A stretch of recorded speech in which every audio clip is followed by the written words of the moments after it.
بسم اللہ الرحمن الرحیم۔ السلام علیکم۔ میرا نام فرقان قریشی ہے اور آج میں آپ کے لیے ایک بہت ہی خوبصورت تحفہ لے کر آیا ہوں۔ ایک ایسا تحفہ کہ جو میں آپ کو پچھلے 2 سال سے دینا چاہ رہا تھا۔ ایک ایسا تحفہ کہ جس کا ہم سب کو بہت زیادہ انتظار تھا۔ دا سیرہ سیریز، ہمارے پیارے نبی، آخری نبی حضرت محمد صلی اللہ علیہ وسلم کی زندگی پر بنی ایک ایسی سیریز کہ جس پر میں پچھلے 5 سال سے کام کر رہا ہوں، اور اب کہ جب صبح رمضان المبارک کی پہلی سحری ہے، میرا بہت دل تھا کہ اس مبارک موقع پر آپ سب کو ایک ایسا تحفہ دیا جائے کہ جو لٹرلی زندگیوں کو بدل کر رکھ دینے والا ہو۔ سیرت النبی پر اس انداز میں کام کہ جیسے آج سے پہلے شاید ہی کبھی ہوا ہو۔ لیکن اس سے پہلے کہ میں سیریز کا باقاعدہ آغاز کروں، کچھ باتیں ایسی ہیں کہ جو بہت ضروری ہیں کہ وہ پہلے میں آپ کے ساتھ شیئر کر لوں، اور آج کی یہ چھوٹی سی پائلٹ ویڈیو کچھ انہی باتوں کے متعلق ایک تعارفی ویڈیو ہے، جبکہ سیریز کا باقاعدہ آغاز انشاءاللہ پھر اگلی قسط سے ہوگا کہ جو انشاءاللہ چند دن کے بعد ریلیز ہو جائے گی۔ دیکھیں، سیرہ یہ ایک بہت اسپیشل ٹاپک ہے، اور اس پر کام بھی میں بہت ہی اسپیشل انداز میں کرنا چاہتا تھا،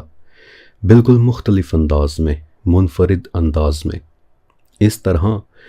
کہ سیرہ کے متعلق تو آپ کو بتاؤں، لیکن اس زمانے کے قدیم ڈاکیومنٹس کے ذریعے اس دور کی ایک جھلک بھی دکھاؤں۔ مثلاً یہ کہ نبی علیہ السلام کے دور میں آپ کا عرب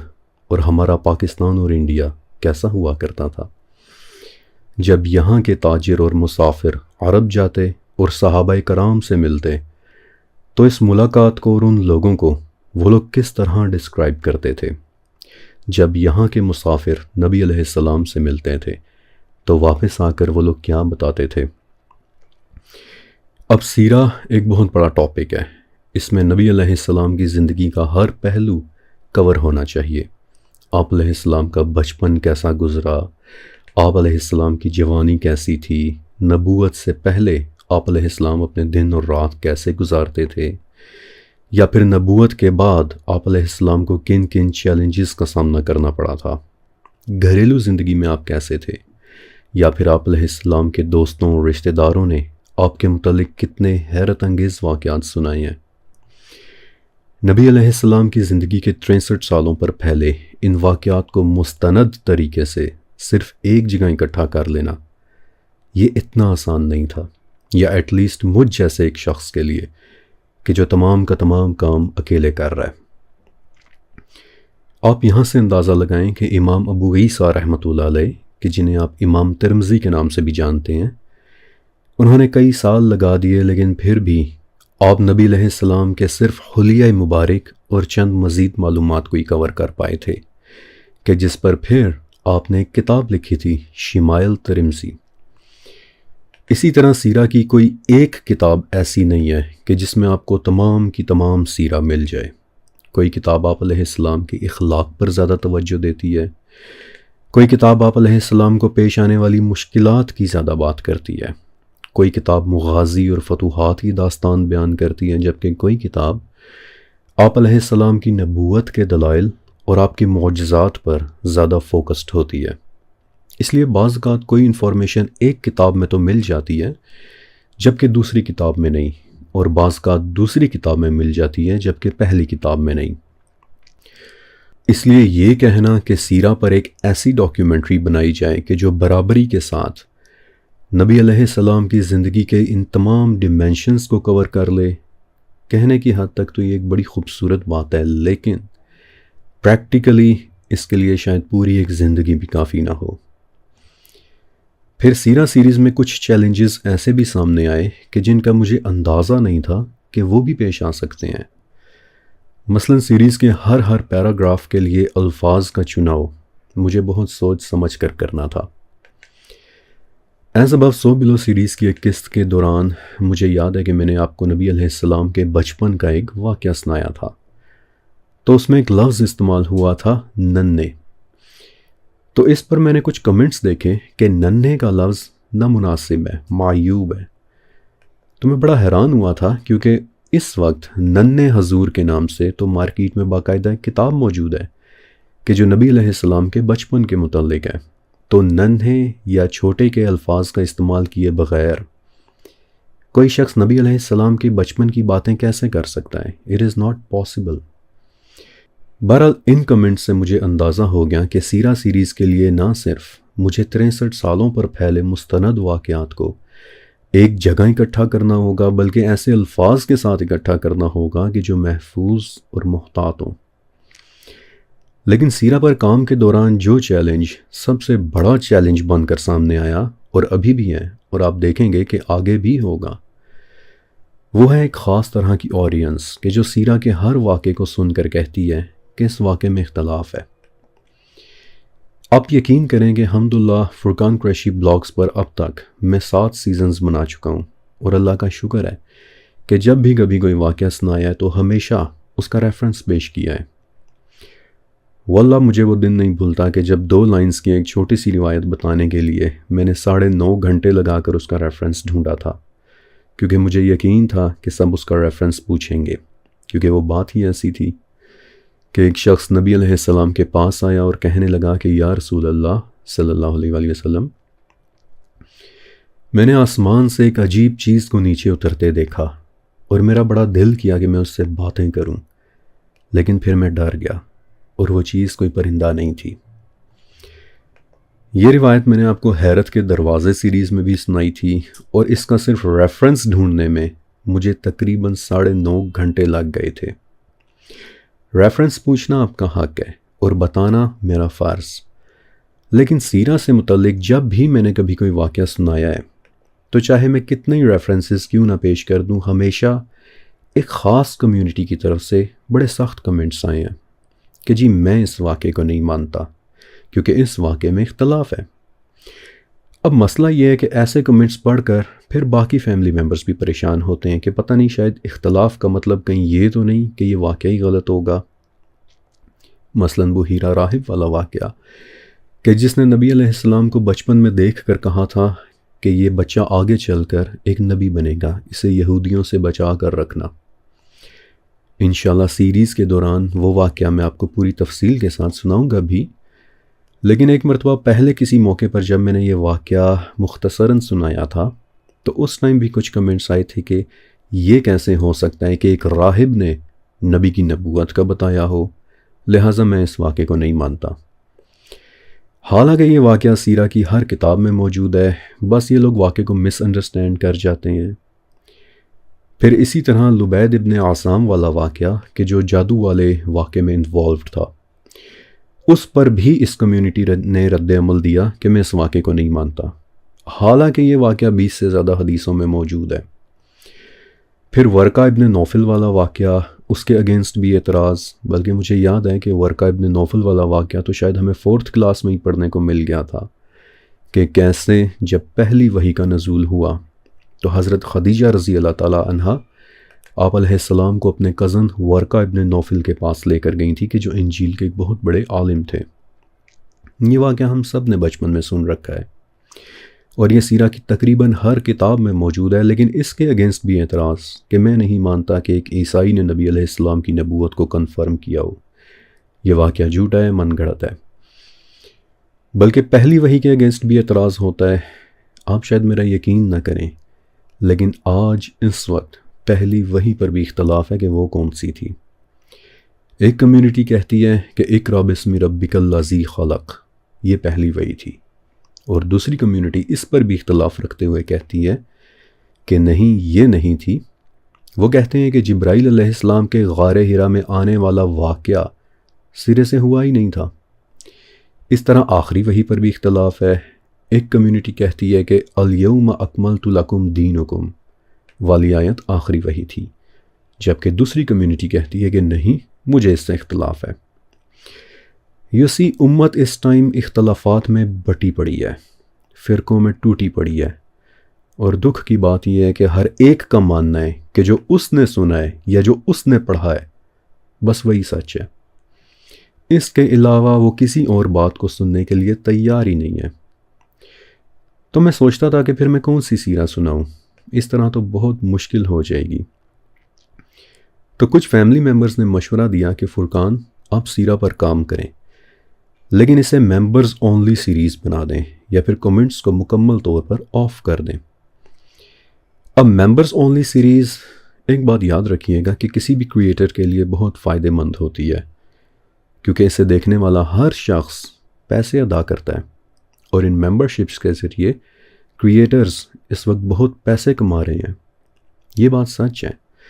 اور دیکھنے والوں نے بھی چونکہ پیسے دیے ہوتے ہیں، اس لیے ایک سائیکلوجیکل ایفیکٹ ہوتا ہے کہ جب انسان کو کوئی چیز قیمت ادا کرنے کے بعد ملے تو پھر وہ اسے ذرا سنجیدگی اور کیئر کے ساتھ ٹریٹ کرتا ہے، جبکہ جو چیز مفت میں مل رہی ہو تو آبویسلی اس کی اتنی ویلیو نہیں ہوتی۔ لیکن میں سیرہ کو ممبرز اونلی نہیں کرنا چاہتا تھا، کیونکہ میں آپ سب کو اپنی یوٹیوب فیملی کہتا ہوں۔